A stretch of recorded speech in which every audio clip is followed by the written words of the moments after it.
Hey there. Today we're going to talk about how long it takes to reduce your strong foreign accent, specifically going to a clear American accent. Now, a quick disclaimer before we get into everything else. This video is not for you if you think that our strong foreign accents are beautiful or part of our identity. If that's you, totally fine to have that opinion. Totally fine to get triggered in the comments, but this video is not for you. This video is for you, however, if you have a strong foreign accent and you are realistic, because unconscious bias is very real. You're an action taker, and you're going to be speaking in your content and ads on podcasts and anything else where you got a camera pointed at you and you're sharing your expertise specifically in order to attract American clients.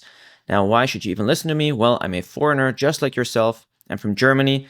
I'm half German, half Czech. I successfully changed my own accent using Hollywood accent techniques. I'm a professionally trained actor. I'm also 5-star rated across the board on Google Business, Fiverr, Superprof, and Trustpilot. If you want to check out my reviews, you can go to accentchange.com/success. Check out my testimonials here as well. But just to quickly establish, okay, I've done this for a while, then technically, if you wanted to have some more proof, you could check out some clips from Alex Hormozi as well, who talks about accents being in your way in the case of business and trying to, again, attract more leads, get more money from your content. So it's not just me saying this. We could watch these as well, just to quickly get that proof out of the way, right? I did 4 in a row Cash Cats episodes that bombed because English wasn't their first language. And then I was like, and we were looking at all these details. I was like, dude, no one can understand them. That's it. That's all it was. When we had all the people who could speak English, they all crushed. And they're like, oh, yeah, we should do that. so sometimes it's just the big obvious stuff. Yeah, and then there is technically another clip here as well, but he basically just says the same thing. Now, with that out of the way, right, let's talk about how long it takes. And the perfectly honest answer is it depends, because I get asked this this is easily the most common question I get from people when they first contact me. They want to know, how long does it take? And again, it really depends. Even with a super thorough assessment of your accent, knowing every little issue there is, that in and of itself does not actually tell me how long it's going to take. And why does it depend? Well, that's because everybody's starting point is different. So that kind of covers, okay, the assessment part, okay, what sounds are off, what concepts do we have to talk about. But even when two people are from the same exact country and they have similar accents, they might still struggle with different things. I've had it many times that somebody might be really, really struggling with an R or a TH sound, but then another person from the same country picks it up super fast. Sometimes we just have to a degree, a bit of an innate ability to pick something up a little faster, or we're just a little more aware of what our tongue is doing, our jaw, our lips. And in those cases, it might just take a little longer to get used to this new way of operating. For most of us, definitely this was the case for me when I first came to the United States. I was very good at English in terms of grammar and vocabulary, but I didn't have to think about so much about where do I put my tongue? What does my jaw do? What do my lips do? There were definitely people in the program at the time at acting school that progressed faster than me. They had a better starting point. But I would say the reason why I actually went the distance, in a sense, was that I stuck with it, and I actually worked very hard and intentionally on changing my accent, whereas those other people, they they coasted a little bit. And then as a result, of course, I in the long run overtook them in that race. But not that it's like an arms race or anything, but just, putting it into perspective. Also, I would say the reason why it depends is that it's just so hard to predict if people are going to actually do the work required. A lot of people show up and they say, man, I really want to do this. And then along the way, they fizzle out, or they give up. So most people don't do the work required, and that's just the honest truth. Most people don't have the accountability mechanisms required to make sure that they stay on track. They just basically work on it on their own. They don't really take it too seriously. They don't have a strong why as well. For me, I had a very strong why. My why was, I do not want to be stuck playing Nazi soldiers specifically on TV or in movies, because as an actor with a German accent, that's basically one of the only things you can play. That's going to be the vast majority of casting notices are going to be for that. And I really didn't want to be stuck in that. So that was a really, really strong why on my end. And then, of course, the other why for me was that I didn't want to have this lower quality of life because of my accent, because I could notice it really impacted my social interactions. I wasn't as confident. And then also in terms of just the respect that you're getting, because again, I mentioned unconscious bias before. that definitely, I noticed people were treating me differently than Americans just because of my accent. They would listen more to my accent than what I was actually saying. That, of course, translates to content as well, right? Since we're here because we're talking about this in the lens of content creation and making money or getting leads from your content, this, of course, applies to that as well. Because I noticed that I had 2 jobs where I had to talk on the phone. One was customer service and one was sales. In both, I noticed that people with strong accents were just routinely treated worse than the American people. And thankfully, at that time, I actually had reduced my accent already, so I could basically tell, oh man, I'm like really benefiting from the work I've done here because I have a way more American and a very clear accent. So that's, again, right, accountability mechanisms. I would say a very strong why is very, very vital in that. And then also most people tend to waste a lot of time on ineffective methods like AI apps or self-study. These tools are in and of itself not necessarily bad or anything. It's just if your goal is to make progress fast, these are not really the way to go, in my opinion. These are more kind of self-paced, taking it easy, because this, American clear accent is a nice thing to have, but I'm not really pressured and like, oh, I have to have this in order to, again, get to my goal, right? If you have a goal you're trying to get to and you want to get there fast, AI apps and self-study are kind of maybe supplementary in terms of like being helpful. But if you actually want to get fast progress, you're going to do that a lot faster by having somebody to guide you, right? And keeping you accountable as well. And again, having that like strong why behind why you're doing this. Also, say beyond not doing the work required, people also don't do the work the right way. They don't really have any frameworks. They just basically throw spaghetti at the wall, which means they kind of just practice all over the place. It doesn't have any structure. They just kind of do one thing, then another thing. They just kind of jump back and forth instead of being very focused. Then, of course, beyond that, this is kind of the big thing I usually talk about because my background is acting. Acting is what gave me the proper frameworks because I actually pressure tested my skills along the way. I didn't just practice in a nice controlled environment in a class where I just, I set the sound and was like, oh yeah, I did that really well. Now I'm good. Because most people do that and then they go right into a conversation in real life and they expect to just do it perfectly and then they get disappointed because, again, they haven't pressure tested those skills. The moment I have to juggle more things, I'm interacting with somebody in real life, I want to catch more than just one little sound. I have to formulate my ideas, articulate myself. Maybe it's a bit of a higher pressure situation. Maybe a camera is pointed at me. That's when things typically will fall apart for people. So you have to do the work the right way, following the right frameworks. Then, of course, in general, it's, again, difficult to know, or it depends, because most people realize at some point, oh, I guess this is more work than I thought. This is a little harder. And then they like do a bit of work and then they give up. Instead of just pushing through that hard phase, they give up and then they kind of end up making excuses. So that's often something that can happen as well. Of course, unless you have, again, a strong why. If you have a strong why, you will probably push through that, I would say, in the long run. Also, by the way, if you want to have a copy of this document, you can join my free community. There's a link in the description, and you can get a copy of that there because we have a bit more on this document as well. So speaking of giving up, I have a really nice, this is not like I've made this, but this is something I've seen other people talk about in other pursuits of like mastering skills. Specifically, I've seen this a lot in business as well, because of course, right, as I assume, right, you're a business owner because you're watching this, you're making content to get leads or make money. Any business pursuit, like there is going to be a pretty similar learning curve for the most part. And again, this happens in any pursuit. It could be business, could be weight loss, could be muscle gain. Martial arts is often something I use because I do jiu-jitsu. I've done martial arts kind of my whole life. I started with Kung Fu and then at some point went into jiu-jitsu. But most people tend to give up because, again, they hit that point of like, this is so much harder than I thought.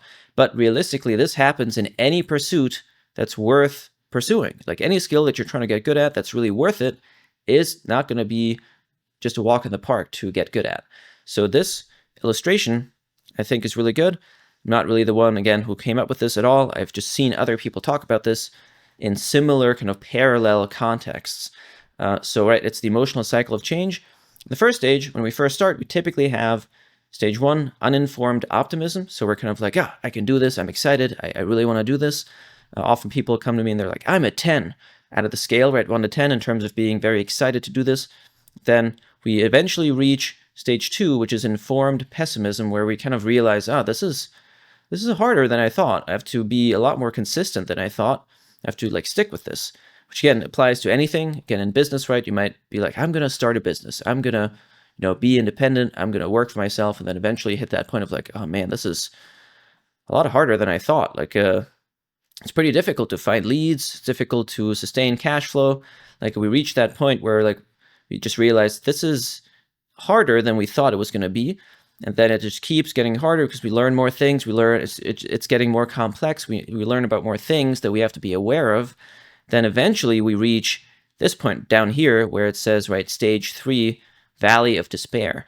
And now that's the point where most people give up.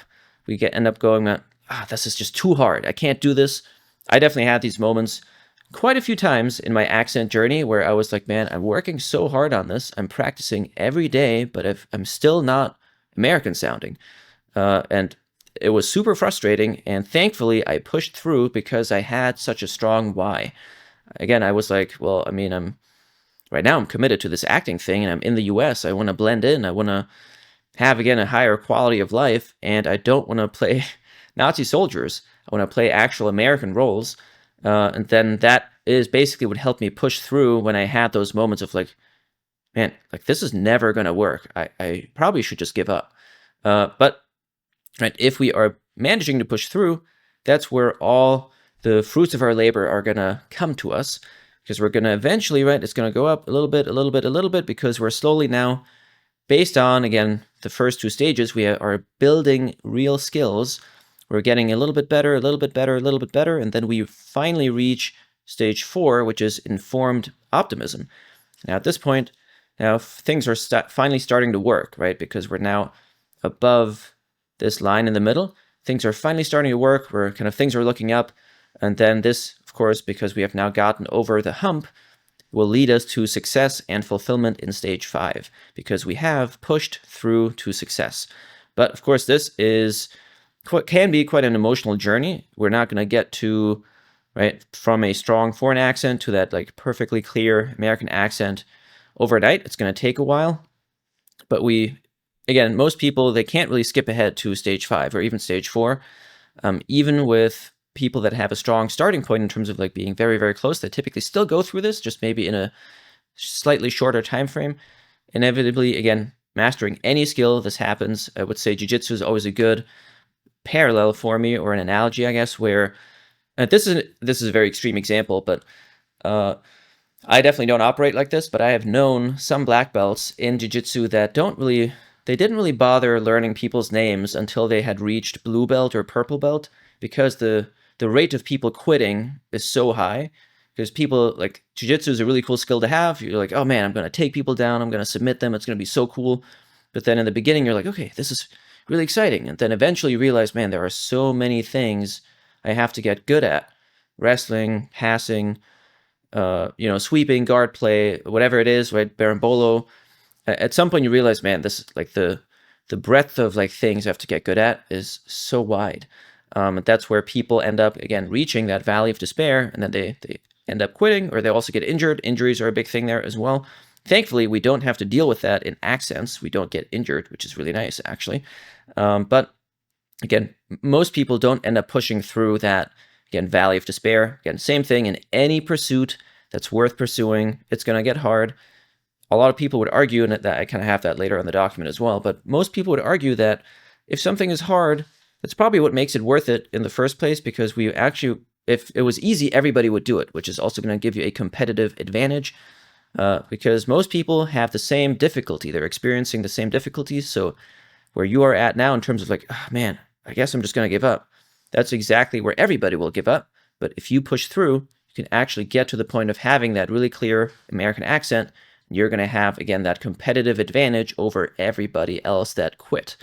But, right, that basically summarizes this illustration here. I think that's really, really powerful to know. Now, a good way to maybe put this into a more specific frame would be the 10,000 hour rule. right? This is, again, something people talk about with any skill in terms of getting to mastery. In theory, right, we have to work 10,000 hours to achieve mastery in any field.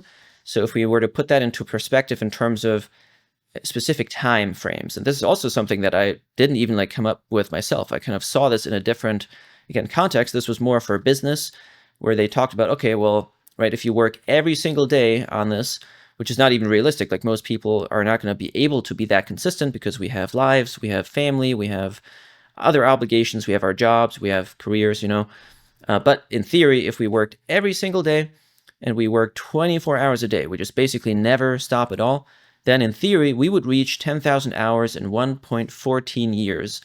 So that's like the, again, total mastery in terms of being like at a perfectly, totally American accent, which we don't even have to necessarily get to. It's just about being more American, like significantly more American. So we get to like 80 to 90%, but this is kind of, again, putting it into the frame of total mastery. Then if we wanted to say, okay, we're going to work every day, but just 12 hours per day, which is, again, still unrealistic, but that would be 2 years and 3 months. 8 hours a day would be 3 years and 5 months. 4 hours per day, again, every day, that would be 6 years plus 10 months, which of course now sounds like, man, this is going to take forever, right? This is a pretty long time frame. And then if we do it every day, but we take 1 day off, which is probably a little more realistic, again, 12 hours a day, that will take 2 years and 8 months. 8 hours per day, 4 years, and then 4 hours per day, 8 years. Now, again, everything's getting a lot more extended. Then, again, we can imagine, right, if we just do it every weekday, so we take 2 days off, then, again, everything gets pushed out even further. 3 years plus 2 months, 4 years plus 9 months, and then 9 years plus 7 months. So if you just work, in theory, right, 4 hours per day, again, like, let's say, like, 5 days in a week, it'll take you 9 years and 7 months to get to total mastery. Now, the good news is we don't have to actually get to total mastery. Like, sure, that would be a nice thing to have, right? It would be very nice, especially if we live in the US. That was my goal for sure, to be 100% in that neutral American accent.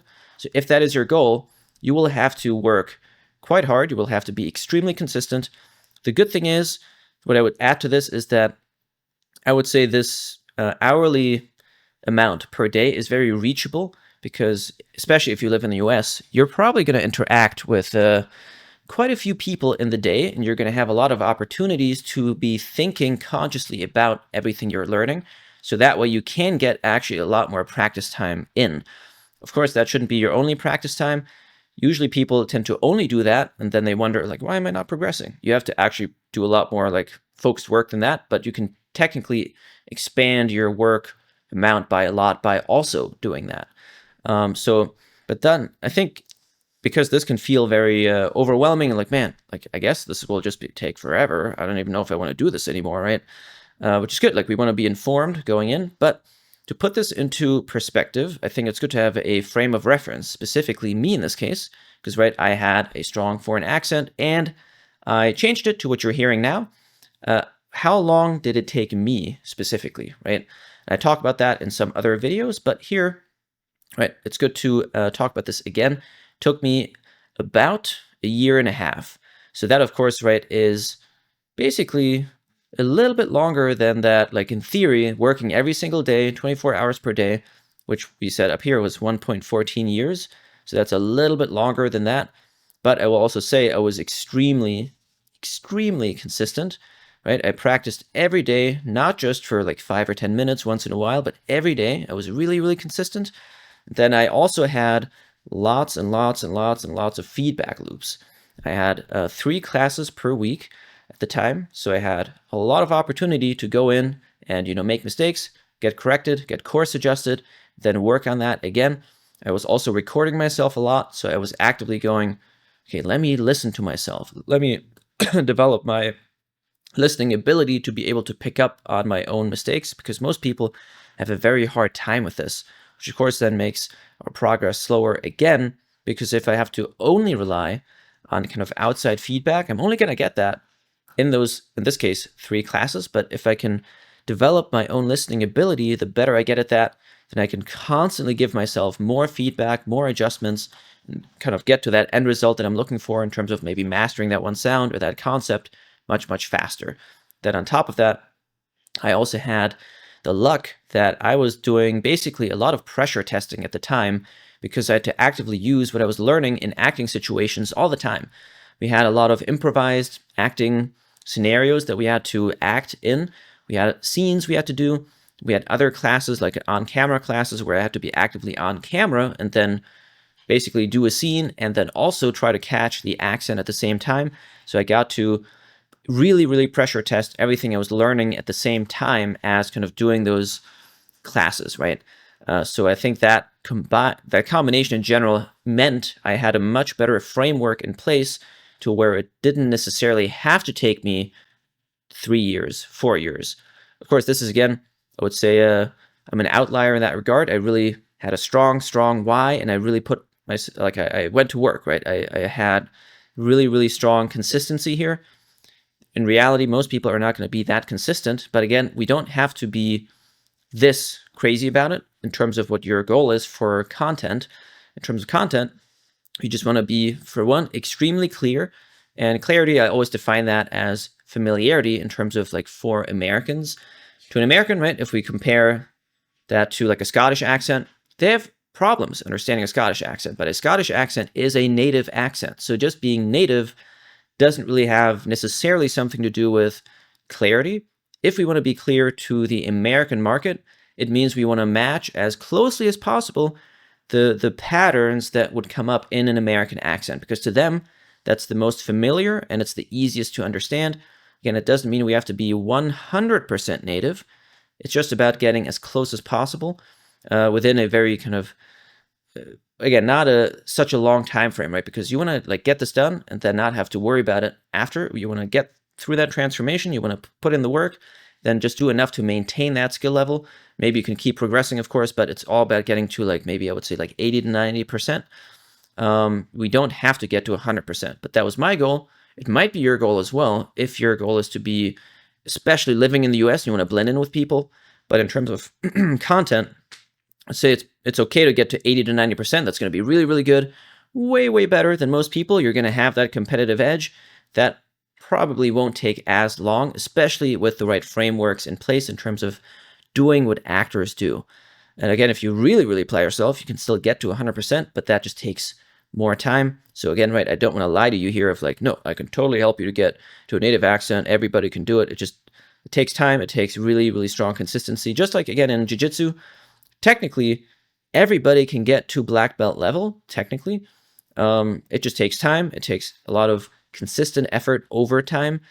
Even then, if we are, again, being realistic, if you have done any martial arts or you've done any jiu-jitsu or like your wrestling, right, judo, not every black belt is created equal either. So some black belts are pretty good. Others are really, really good, but they both have that rank of black belt.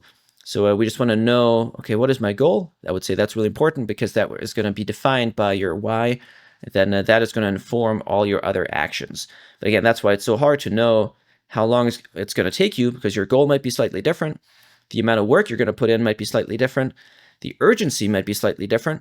I would say the higher your urgency is, realistically, the faster you're going to progress because you have a much stronger reason to go fast.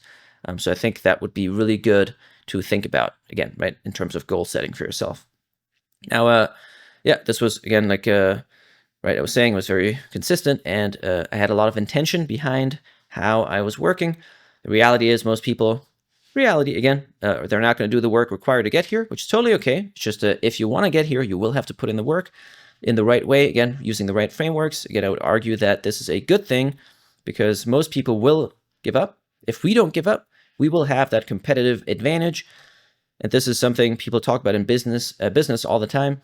If it was easy, everybody would do it, right? So I think that's always been a nice reframe for me. Again, a nice competitive advantage as well. It took me 1.5 years because I actively applied myself and had the acting frameworks. I pressure tested my skills along the way. Right, for reference, again, most people that live in the US for like 20 years, they still have accents, strong accents. Most of the time, the accents only improve minimally. So we have to have actual frameworks in place. We can't just rely on immersion. So just as a little side note on that. But again, if we follow the right frameworks, we actively apply ourselves, we are accountable. I would say accountability is huge in this. because technically the information is out there. If you go to YouTube, you search for how to say TH, you can find that super, super fast. Like, that's really not the problem for most people. It's being consistent, staying accountable, having feedback loops, and not giving up when it gets hard, and having the right frameworks to work with intention.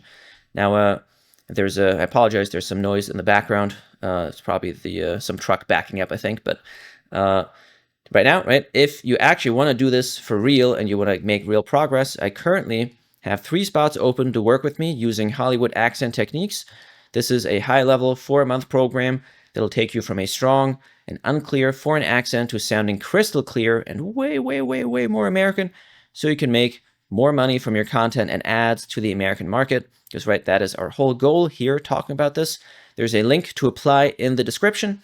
It's first come, first serve. And again, if you want to check out my testimonials, you can go to accentchange.com/success as well. But yeah, that would be it for today, and I'll see you in the next video.